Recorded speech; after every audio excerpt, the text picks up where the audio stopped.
Hello friends, स्वागत है आप सभी का आज के इस वीडियो में। फ्रेंड्स, वैसे स्टूडेंट्स जो इंटर बोर्ड परीक्षा इस बार देंगे 2023 में, उनके लिए इतिहास का इम्पोर्टेंट ऑब्जेक्टिव क्वेश्चन लाए हैं और इस वीडियो में बात करेंगे कुल 20 क्वेश्चंस जो आपके एग्जामिनेशन दृष्टिकोण से बहुत ही ज़्यादा महत्वपूर्ण है और ये हमारा होगा पार्ट 1। क्या होगा हमारा? ये पार्ट 1 है। इसी तरह हम प्रत्येक वीडियो में 20 क्वेश्चंस लाएंगे जो बहुत ही इंपॉर्टेंट रहेंगे और इसी प्रकार पार्ट 1, पार्ट 2, पार्ट 3 करके लाएंगे। तो आप लोग वीडियो में बने रहिए और साथ ही साथ हमारे चैनल को सब्सक्राइब कर लीजिए। जब भी हम वीडियो डालें तो आपके पास सबसे पहले नोटिफिकेशन जाए और आप उस वीडियो को देख पाए और अपनी तैयारी को और बेहतरीन बना सके। तो चलिए शुरू करते हैं हम आज पार्ट 1 को। तो आज का हमारा सबसे पहला क्वेश्चन है, कहता है कि निम्न में से किसने मोहनजोदड़ो की उत्खनन की? निम्न में से किसने मोहनजोदड़ो की उत्खनन की? ऑप्शन ए है माधव स्वरूप वत्स, बी है दयाराम साहनी और सी है विलियम जोन्स और डी है राखल दास बनर्जी। तो मोहनजोदड़ो की जो उत्खनन किया था राखल दास बनर्जी ने किए थे, इसलिए इसका सही आंसर डी हो जाएगा, राखल दास बनर्जी।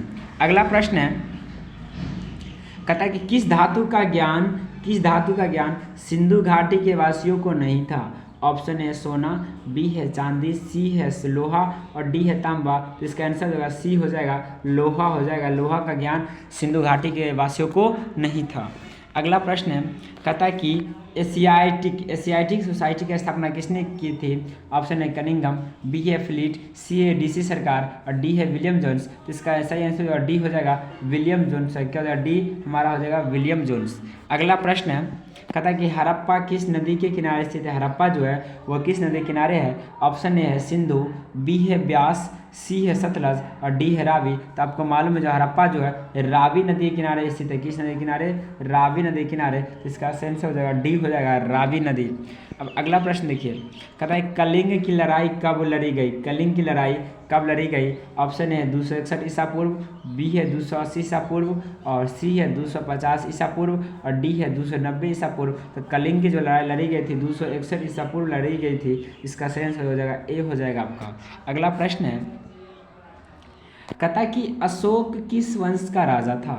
ऑप्शन है नंदवंश, बी है शिशुनाग वंश, सी है हर्यक वंश और डी है मौर्य वंश। तो अशोक जो था मौर्य वंश का राजा था, इसलिए इसका सेंस डी हो जाएगा, मौर्य वंश हो जाएगा। अगला प्रश्न है, कहता है कि पाटलिपुत्र के संस्थापक कौन थे? पाटलिपुत्र के संस्थापक कौन थे? ऑप्शन है बिंबिसार, बी है अजातशत्रु, सी है उदयन, डी है कनिष्क। इसका सेंस हो जाएगा सी हो जाएगा, उदयन। उदयन जो था पाटलिपुत्र के संस्थापक थे।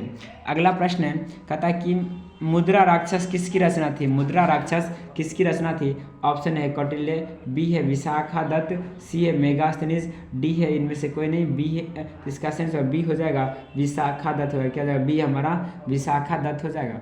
अगला प्रश्न है देखिए, कहता कि समुद्रगुप्त की तुलना किससे की जाती है? समुद्रगुप्त की तुलना किससे की जाती है? ए है सिकंदर, बी है नेपोलियन, सी है फाहियान और डी है बुध। तो समुद्रगुप्त की जो तुलना की जाती है उस नेपोलियन से की जाती है। तो इसका सेंस हो जाएगा बी हो जाएगा, नेपोलियन। अगला प्रश्न है, कहता कि बुध का जन्म कहाँ हुआ था? बुध का जन्म कहाँ हुआ था? ऑप्शन है बोध गया, बी है पावापुरी, सी है लुम्बिनी और डी है सारनाथ। तो बुध का जो जन्म हुआ था सी लुम्बिनी हुआ था। इसका सेंस हो जाएगा सी हो जाएगा, लुम्बिनी। अगला प्रश्न है, कहता है कि हड़प्पा सभ्यता किस युग की सभ्यता है? ऑप्शन ए है लौह युग, बी है ताम्र युग, सी है कांस्य युग, डी है इनमें से कोई नहीं। तो इसका सेंस सी हो जाएगा, कांस्य युग का। हड़प्पा सभ्यता जो है वो कांस्य युग की सभ्यता है। अगला प्रश्न है, कहता है कि मोहनजोदड़ो का शाब्दिक मतलब है? तो मोहनजोदड़ो का शाब्दिक मतलब पूछ रहा है, अर्थात अर्थ पूछ रहा है। तो ऑप्शन है मृतकों का टीला या टोला नहीं है, टीला है। क्या हमारा? टीला है। और अगला है महान का टोला, सी है जीवितों का टोला और डी है इनमें से कोई नहीं। तो इसका सेंस हो जाएगा ए हो जाएगा, मृतकों का टीला। अगला प्रश्न है, कहता है कि भारतीय पुरातत्व का पिता किसे कहा जाता है? ऑप्शन ए है लॉर्ड कर्जन, बी है अलेक्जेंडर कनिंघम, सी है दयाराम साहनी और डी है लॉर्ड डलहौजी। तो भारतीय पुरातत्व का जो पिता कहा जाता है अलेक्जेंडर कनिंघम को कहा जाता है। इसका सेंस बी हो जाएगा, अलेक्जेंडर कनिंघम। अगला प्रश्न है, और कहता है कि हड़प्पा का उत्खनन किया था? हड़प्पा का उत्खनन किसने किया था? ए है जॉन मार्शल, बी है आर डी बनर्जी, सी है दयाराम साहनी और डी है एस आर राव। तो हड़प्पा का जो उत्खनन किए थे दयाराम साहनी ने किया था। इसका सेंस हो जाएगा सी हो जाएगा, दयाराम साहनी। अगला प्रश्न है, कहता है कालीबंगा कहाँ स्थित है? कालीबंगा कहाँ स्थित है? ए है सिंध, बी है बंगाल, सी है उत्तर प्रदेश, डी है राजस्थान। तो कालीबंगा जो राजस्थान में स्थित है, इसका सही आंसर डी हो जाएगा राजस्थान। अगला प्रश्न है, कहता है कि पाटलिपुत्र नगर की स्थापना किस नदी के संगम पर की गई थी? ए है गंगा यमुना सरस्वती, और बी है सोन फाल्गु गंगा, और सी है पुनपुन गंडक फल्गु, और डी है गंगा सोन पुनपुन। इसका सही आंसर डी हो जाएगा गंगा सोन पुनपुन नदी के संगम पर पाटलिपुत्र की स्थापना की गई।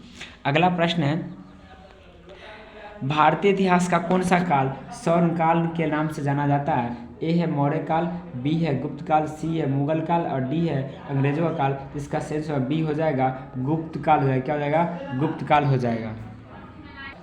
अगला प्रश्न है हमारा, कहता है कि वेदों की संख्या कितनी है? तो वेदों की संख्या कितनी, आपको मालूम वेदों की संख्या कितनी है? 4 है। तो इसका सही आंसर सी हो जाएगा, ए हो जाएगा 4 हमारा हो जाएगा। ए ऑप्शन हमारा क्या हो जाएगा? सी हो जाएगा 4। अगला प्रश्न है, कहता है कि मौर्य साम्राज्य का प्रथम शासक कौन था? ए है बिंदुसार, बी है चंद्रगुप्त मौर्य, सी है अशोक, डी है महेंद्र। तो इसका सही आंसर बी हो जाएगा चंद्रगुप्त मौर्य।